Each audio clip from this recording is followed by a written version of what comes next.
Okay, by now, hopefully you've managed to sort your pathogens and we've had a discussion about your pathogens.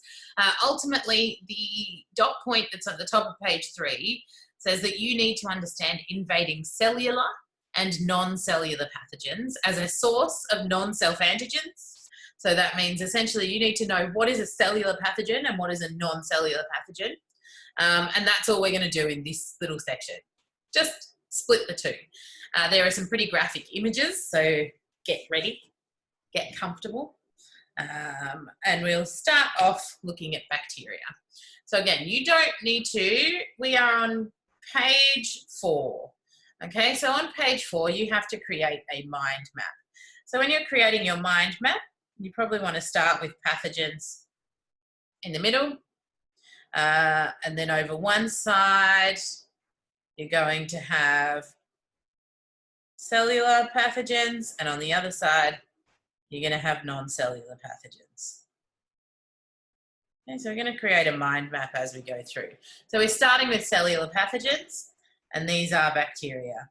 Now, you don't need a whole bunch of notes from these slides, but I do want you to be able to come back and look at this. Now, I won't be able to come back to this picture, so I might just finish this off. So we're going to look at bacteria, we're going to look at fungi, and we're going to look at protists. And then in the next video, we're going to do the bottom part of this. We're going to look at viruses, which we've talked a lot about. We're going to look at these really quite scary things. Oh, that's going to run completely off the screen. So I'm just going to write it down here. We're going to look at these really scary things called prions or prions. All right, so let's go back and have a look at bacteria. So bacteria are microscopic. They go up to about 10 micrometers. They are prokaryotic. So what does that mean? We should be able to recall that prokaryotic means that they lack nuclei. They still have DNA, but they lack a nucleus and they lack membrane-bound organelles. We can treat bacteria with antibiotics. Yay, we have something to fight them. Their symptoms vary very widely.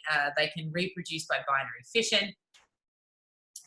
They can also sexually reproduce by something called conjugation, which is not on study design. Okay, so all this detail is extra detail. You don't really need it. What you do need to know is this bit up here. You need to know that an example of a cellular pathogen is a bacterium.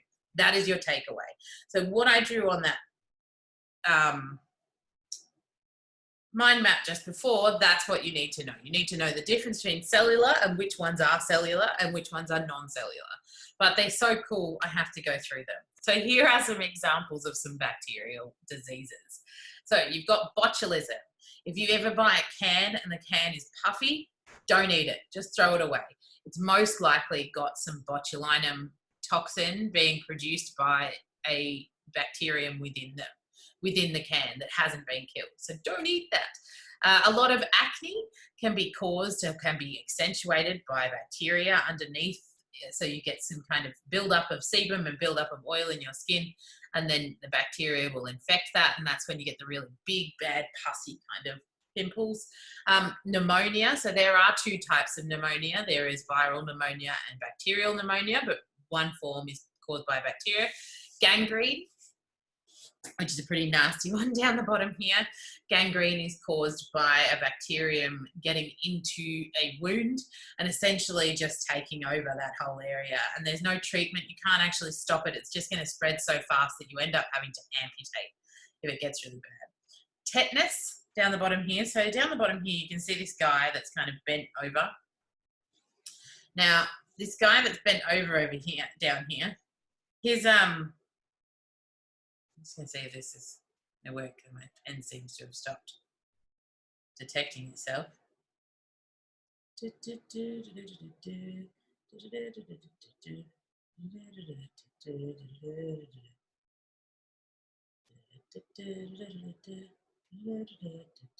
we go.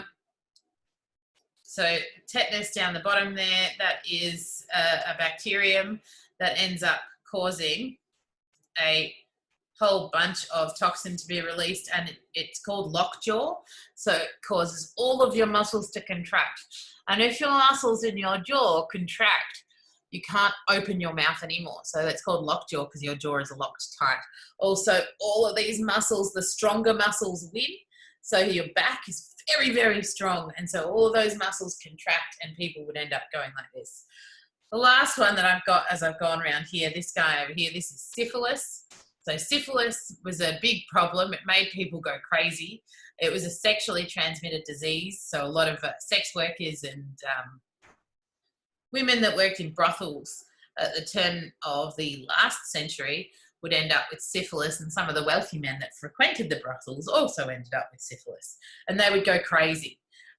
Nowadays, it doesn't exist because all of these diseases, and in particular this syphilis, can be treated by antibiotics. And so we just got rid of it because we managed to treat it by antibiotics. So the second cellular pathogen, so this is your takeaway, is that you need to know the second cellular pathogen is fungus. So these are small, they're still microscopic, most of them, but they're generally bigger than a bacterium or a virus. This is because they are not prokaryotic, they are eukaryotic, yeah? And they are usually multicellular. So if you're multicellular and eukaryotic, then you're going to be able to take up more space. So therefore, that's why you're bigger. So we treat these by fungicides. They're generally not as bad. Yeah, we talk about surface or skin infections, and they occur in both animals and plants. I didn't warn you about this page. So tinea, yeah, athlete's foot is what it can be called, is caused by a fungus. Ringworm, that's a big ringworm there. This is the inside of a vagina. Yes, it is the inside of a vagina with thrush. Thrush can also be in your mouth. Now, that doesn't mean that this small baby contracted thrush by that, yes, but it does mean that thrush can be caused by a fungus. The fungus is called the Candida fungus. Also, if you get like nail rot, ingrown toenails, pretty gross, and also something they call jock rot. So they're not very nice things, but all of these can generally be treated by a topical fungicide, which means just a cream. Sometimes you take a tablet as well, but most of the time they're just a surface infection because they're so big comparatively as microscopic organisms. They're not too hard to get rid of. Now, the last cellular pathogen we're going to talk about is that of protists. So protists are probably the widest and hardest to remember group of cellular pathogens. So remember, this is your takeaway. The cellular pathogen that we're talking about is called a protist. So they're still microscopic, but they're single-celled this time, and they're eukaryotic. They're mainly animal pathogens, so they mainly infect animals, but their symptoms vary really wildly. So one of the biggest ones we talk about here is malaria. So malaria is not a mosquito. Malaria is a protist, which is a tiny microscopic organism that is carried around by the mosquitoes. So the mosquitoes that we talk about when we talk about malaria are what we call vectors. Now, vectors, they can carry a disease, but they don't contract the disease. So it's really important with malaria that you understand this word here, what a vector is. So a vector is something that can carry a disease from one host to another, but it doesn't actually get the disease itself. So the mosquitoes will suck up your blood that contain the malarial parasite or the malarial protist. They will go over to another person. They will put their proboscis or their little sticky out tongue into the next person, and that's how it gets transmitted. It's not the mosquito, but the mosquito is carrying these little pathogens in its travels. Dysentery is a pretty nasty one. My neighbour's dog, as a strange thing, has just contracted Giardia. It's pretty nasty. It causes a lot of vomiting, a lot of diarrhea, a lot of malaise. So malaise is just a general feeling of unwell. But you've kind of got to wait. If you find out that it's Giardia, you can take things for it. But if you don't know, then you just end up treating it like gastro if it doesn't get better. The other one is a tick fever.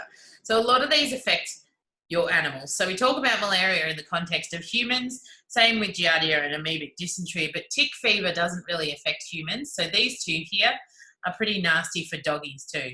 Poor doggos. All right, so that is the end of our cellular pathogens.